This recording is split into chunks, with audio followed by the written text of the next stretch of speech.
Alors il y a plein de monde qui veulent se lancer à produire des vidéos YouTube ou voire même de lancer un podcast. Et malheureusement, ils se disent mais non, j'ai trop peur ou ils s'en rendent pas forcément compte, mais ils ne passent pas à l'action parce qu'ils ont potentiellement peur du jugement des autres. Alors, dans l'épisode d'aujourd'hui, on va justement parler de tous ces freins et tout ce qui fait que aujourd'hui, c'est compliqué de passer à l'action et qu'est-ce qu'il faut faire pour y aller et se lancer et se jeter à l'eau.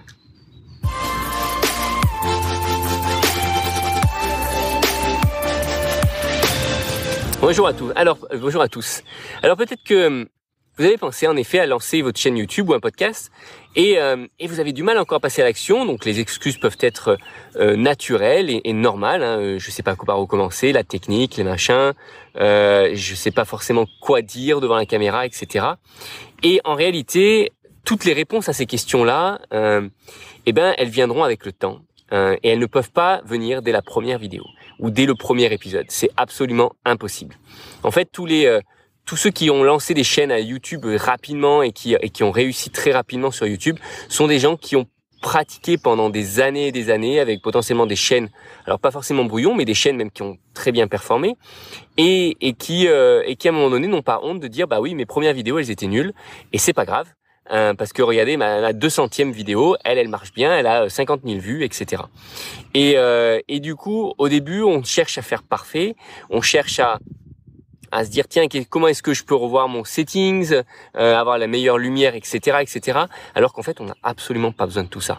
On a juste besoin d'un téléphone. J'ai envie de dire le mieux, c'est de shooter en extérieur parce que moi, on est sûr d'avoir suffisamment de lumière.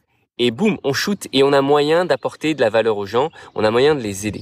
Donc, si jamais vous vous dites, vous vous posez la question de qu'est-ce qui vous manque pour vous lancer, en fait, il vous manque absolument rien. À partir du moment où vous avez un smartphone, vous pouvez juste commencer à shooter une vidéo et la publier. Et c'est à force de publier, à de voir les retours des gens sur Internet, des retours des gens sur les réseaux sociaux que vous allez pouvoir vous améliorer. Si vous enregistrez juste pour vous, vous n'aurez jamais les feedbacks des gens et du coup, ça ne vous permettra pas de vous améliorer. Donc, il est essentiel non seulement de shooter, de partager ce que vous avez en tête, de structurer un peu vos idées et d'avoir les retours de vos utilisateurs, les retours de personnes qui vous suivent. C'est l'unique moyen pour le faire. Et c'est d'ailleurs la raison pour laquelle j'ai lancé Marketing Automation Ninja pour brander automatiquement toutes ces vidéos qu'on va produire en masse, qu'on va poser dans un dossier et qui seront à un moment donné brandées avec le logo, avec la musique qui va bien et qui même si on n'est pas suffisamment professionnel au début, peut-être que vous allez improviser un petit peu, et ça permettra quand même d'avoir quelque chose qui va élever le standard, qui va marquer une marque,